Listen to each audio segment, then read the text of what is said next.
It was 11:45 p.m. when Ryan entered the security booth of Havenwood Hospital. The hospital had been shut down for 5 years due to a mysterious fire, but the city was reopening it after renovation.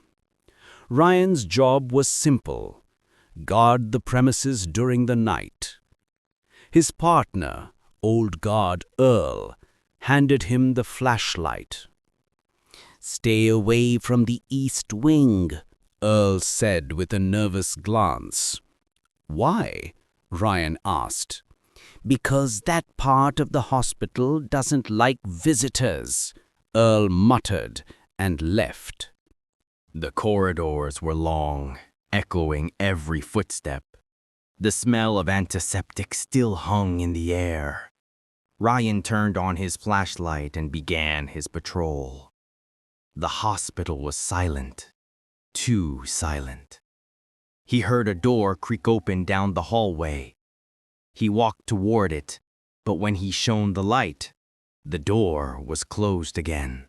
At 1 a.m., Ryan sat back in the security office, watching the monitors. One of the cameras flickered, the East Wing camera, the one Earl had warned him about. Through the static, Ryan saw a figure standing in the corridor, a woman in a hospital gown. He grabbed his walkie. "Earl, are you there?" No answer. Only a faint whisper came through the speaker. "Help me." Ryan decided to check the East Wing himself. The moment he opened the heavy door, a gust of cold air hit his face. He pointed the flashlight downward. Bloody footprints led across the floor, disappearing into the darkness. He followed them slowly until they ended at a door labeled Morgue. The handle was cold, almost frozen. He stepped inside. The air was icy. His breath came out in white mist. The drawers for bodies were still there, numbered from 1 to 20.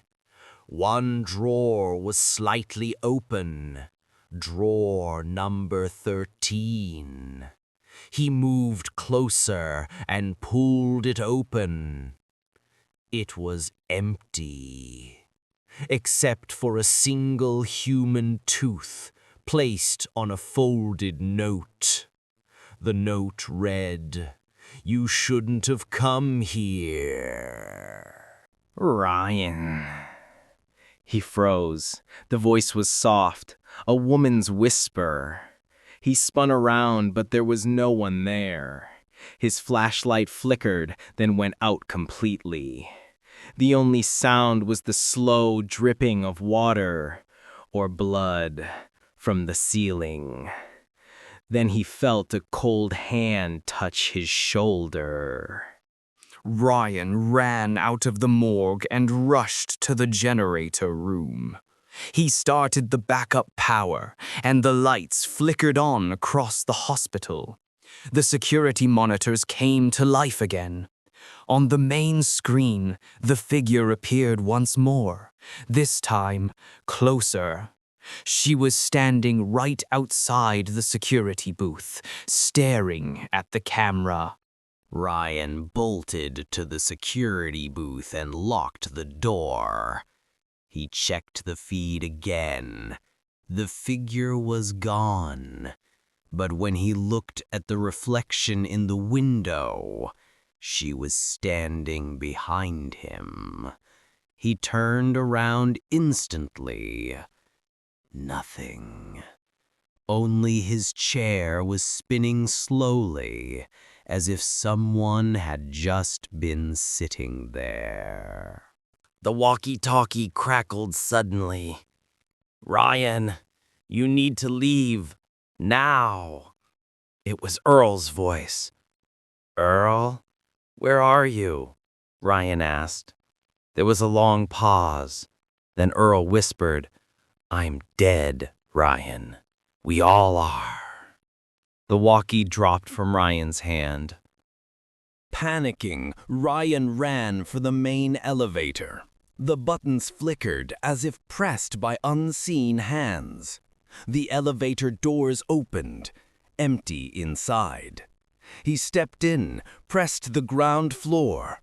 The elevator began descending, but after a few seconds, it stopped on its own. The floor indicator read B2, basement. The doors opened slowly. It was pitch black, except for the flickering light at the far end. Rows of old beds lined the corridor, each covered with white sheets. Ryan heard breathing, slow, heavy breathing coming from under the sheets. He took a step closer, and one of the sheets moved. He yanked it off. A burned corpse stared back at him with hollow eyes.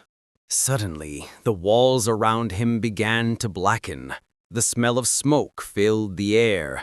The scene changed. Ryan was no longer in the basement, but trapped in the hospital as it burned. Flames roared down the hall, and screaming patients ran past him. He saw the woman again, the same from the cameras, holding a charred child in her arms. "You let us die," she whispered, tears mixing with ash.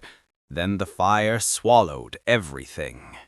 Ryan awoke on the floor of the East Wing, coughing. The fire was gone. Everything was normal again. He found an old newspaper lying beside him.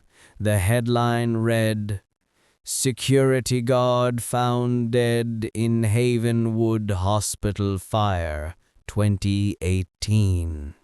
The photo showed a young man, himself. He dropped the paper, trembling. He had died here 5 years ago. The hospital's intercom system turned on by itself. A distorted voice echoed through the halls. "Attention, all-night staff. The shift begins now."